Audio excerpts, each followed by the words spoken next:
حضرت عائشہ صدیقہ رضی اللہ تعالیٰ عنہ کے پاس ایک بڑھیا آئی اور کہنے لگی کہ اللہ کی ذات پہ پہلے بھی مجھے یقین تھا لیکن اب تو اور زیادہ یقین ہو گیا۔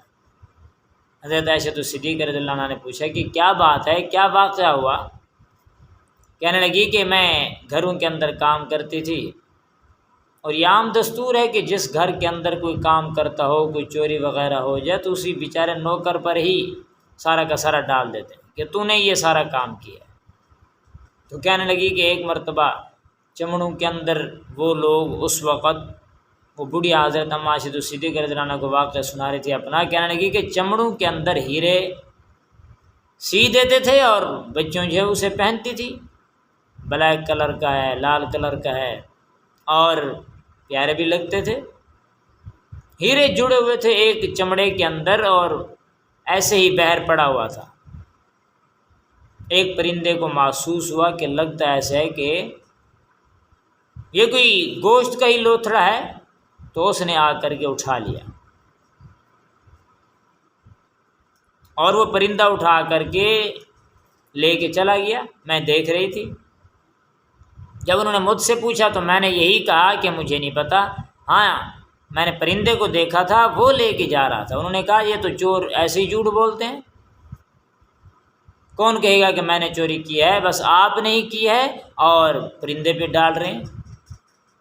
تو بہرحال وہ بڑھیا کہتے ہیں کہ مجھے انہوں نے مارنا شروع کر دیا، نہ تحقیق کی نہ کوئی بات کی، اور اتنا مارا میں نے کہا یا اللہ، اب اللہ کی طرف ہی رجوع کیا، مجھے تو پہلے بھی آپ کی ذات پہ کامل یقین تھا، میرا تو کوئی اور گواہ بھی نہیں ہے، آپ ہی میرے گواہ ہیں، آپ ہی مہربانی فرمائیں، آپ ہی مدد فرمائیں۔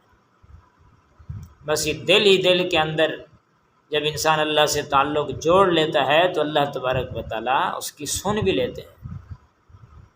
جن کا تعلق اللہ کے ساتھ ہوتا ہے تو اللہ مشکل میں بھی ڈال دیں، آزمائش میں بھی ساتھ نہیں چھوڑتے پھر اللہ۔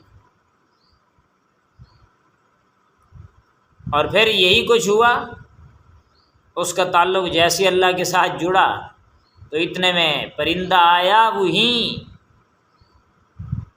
اسی گھر سے گزرنے لگا اور اس کے منہ کے اندر وہی چمڑا تھا اور اس نے وہی گرا دیا، اور جیسے انہوں نے دیکھا تو وہ چمڑا تو آیا پڑا تھا۔ شرمندہ بھی ہوئے، پشیمان بھی ہوئے اور چھوڑ بھی دیا اور معافی بھی مانگنے لگے۔ بہرحال کہنے لگی کہ میرا اللہ کی ذات پہ اس وقت کامل یقین ہوگی کہ اللہ سے جن کا تعلق جڑا ہوا ہوتا ہے اللہ ان کی مدد بھی فرماتے ہیں، اللہ ان کا ساتھ نہیں چھوڑتے۔ مشکل سے مشکل حالات آ جائیں تو کوشش کرنی چاہیے کہ انسان کا تعلق اللہ کے ساتھ جڑا ہو تو یہ کبھی بھی مایوس نہیں ہوتا۔ حضرت موسیٰ علیہ السلام کے قوم کے اندر یہ حالت آئی نہیں تھی کہ بالکل قحط پڑ گیا، بارش نہیں آ رہی تھی، لوگ پریشان تھے، سارے ایک جگہ جمع ہوئے۔ اللہ نے وحی نازل فرمائی جتنی بھی دعائیں کر لو، ایک گناہ گار ایسا شخص ہے اس کی وجہ سے بارش نہیں ہو رہی۔ تو حضرت موسیٰ علیہ السلام نے اعلان کیا یہاں سے کھڑا ہو جائے، کون ایسا غدار ہے جس نے اتنی نافرمانی کی کہ اللہ ناراض ہیں، بارش نہیں ہو رہی؟ تو ایک انسان بیٹھا تھا، اس کے دل میں یہ بات کھٹکی، اس نے کہا کہ کھڑا کیا ہوں، بس دل ہی دل میں اللہ سے تعلق جوڑ لیتا ہوں۔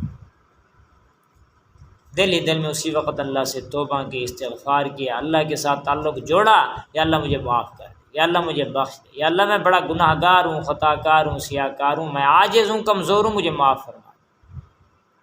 بس یہی اس کی توبہ کرنی تھی کہ فوراً بارش ہو گئی۔ حضرت موسیٰ علیہ السلام نے اللہ سے پوچھا کہ یا اللہ یہ کیا ماجرا ہوا، کوئی آدمی یہاں سے کھڑا تو نہیں ہوا؟ آپ نے بارش بھی برسا دی۔ اللہ نے فرمایا کہ اس کا تعلق مجھ سے جڑ گیا، مجھ سے دوستی لگا لی۔ یا اللہ وہ کون سا آدمی ہے؟ اللہ نے فرمایا کہ جب وہ غدار تھا، نافرمان تھا، گناہ گار تھا، میں نے اس وقت اس کا نام نہیں بتایا، اب تو میرا دوست بن گیا، اب میں کیسے بتاؤں؟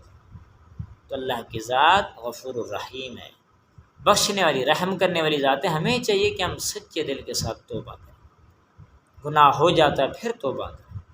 اللہ سے ہم عمل کی توفیق نصیب فرمائے۔ وآخر دعوانا الحمدللہ۔